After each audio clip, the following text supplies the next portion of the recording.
বন্ধুরা, আমরা গত পর্বে দেখেছি ডাকুবাঘ ডাকু শিয়ালের বোনকে হত্যা করেছে।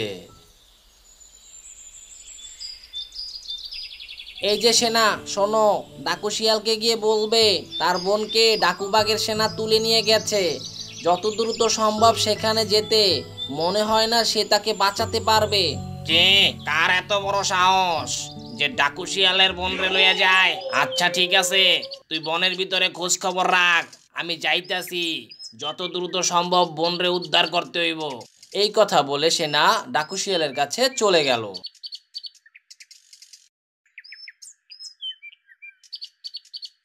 আর এইদিকে ডাকুবাঘ ও তার সেনা একটি গাছের নিচে বসে বসে গল্প করছিল। কিরে সেনা, কি অবস্থা?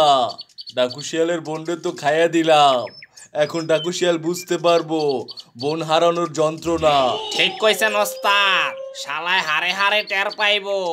শুধু তাই না ওস্তাদ, বনের ভিতরে যেরকম উৎপাত শালায় শুরু করছিল, তাতে কইরা মনে হয় বনের একটা পশু পাখিও থাকতো না। আপনি আসাতে একটু স্বস্তি পাইব বনের পশু পাখিরা। চিন্তা করিস না, খুব অল্প সময়ের ভিতরেই ওরে পিডাইয়া বন থেকে খেদাই দিমু। তারপরে বনে আবারও শান্তি ফিরাইব। ঠিক কইছেন ওস্তাদ, এখন কি এখানে বিশ্রাম নিবেন না বনের ভিতরে যে একটু ঘুরে আসবেন?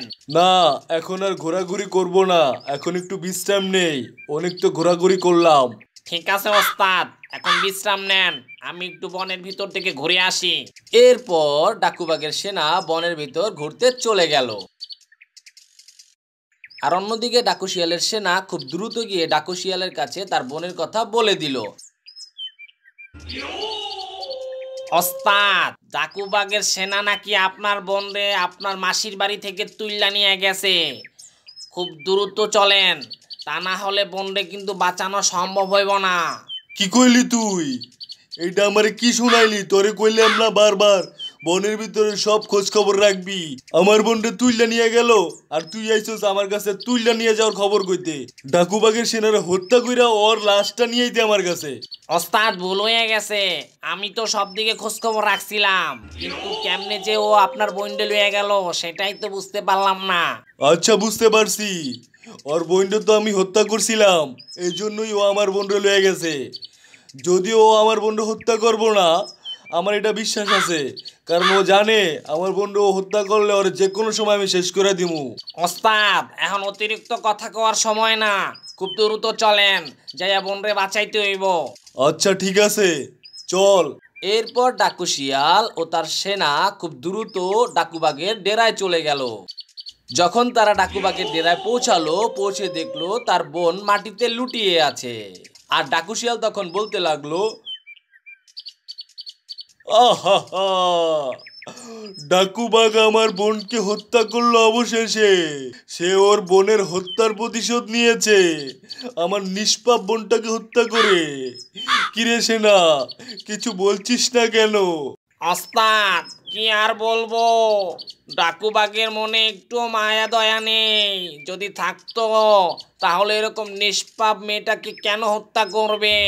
আমি আমার বোনের হত্যার প্রতিশোধ নিব সেনা। তুমি বনের সকল জায়গায় প্রচার করে দাও, ডাকুবাঘের সন্ধান যে দিতে পারবে তাকে আমি মাফ করে দিব। তাকে আমি কখনোই হত্যা করব না, তার জীবনের জিম্বাদার আমি হব। যদি কেউ আমাকে ডাকুবাঘের সন্ধান দিতে না পারে, কালকে থেকে আমি পশু পাখিদেরকে হত্যা করতে শুরু করব। যাও সেনা, যাও। এরপর ডাকু শিয়ালের সেনা খুব দ্রুত বনের ভিতর চলে গেল। একটি বিশেষ ঘোষণা, একটি বিশেষ ঘোষণা। ডাকু শিয়াল আদেশ করেছেন যে যদি কেউ ডাকুবাগের তথ্য দিতে পারে তাহলে তাকে মাফ করে দেওয়া হবে এবং তার জীবনের জিম্মাদার হবে ডাকু শিয়াল। সুতরাং নিজেদের জীবনকে বাঁচাতে হলে খুব দ্রুত ডাকুবাগের ঠিকানা জোগাড় করে দাও। যদি কেউ ডাকুবাগের ঠিকানা জোগাড় করে দিতে না পারো তাহলে আগামীকাল থেকেই ডাকু শিয়াল সবাইকে হত্যা করতে শুরু করবে। একটি বিশেষ ঘোষণা, একটি বিশেষ ঘোষণা। ডাকু শিয়ালের সেনা যখন প্রচারণা চালাচ্ছিল ঠিক তখনই ডাকুবাঘের সেনা তাকে দেখে ফেললো।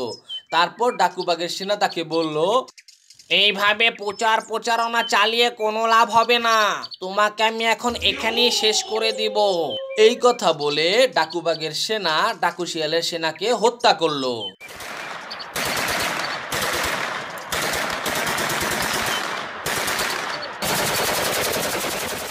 তারপর তাকে নিয়ে ডাকুবাগের কাছে ফিরে গেল।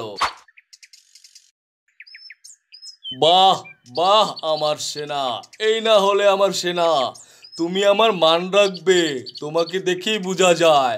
আর বলবেন না ওস্তাদ, এই শালায় বনের ভিতরে ঘোষণা করতেছে যদি কেউ আপনার ঠিকানা দিতে পারে তাহলে ডাকু শিয়াল তাকে হত্যা করবে না, তার জীবনের জিম্মাদার হবে।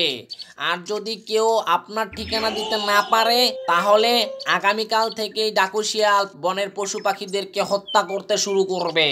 এই কথা শোনার পরই আমার মাথায় রক্ত উঠে গেছে ওস্তাদ, তাই আর বেশি দেরি করিনি, সাথে সাথে ওকে শেষ করে দিয়েছি। ভালো করেছিস, এই ধরনের চিন্তা ভাবনা যে করবে সাথে সাথে তাকে শেষ করে দিবি, প্রয়োজনে তোকে অত্যাধুনিক অস্ত্র দেওয়া হবে। বন্ধুরা, আমাদের ভিডিওটা যদি ভালো লেগে থাকে তাহলে চ্যানেলটি সাবস্ক্রাইব করতে ভুলবেন না।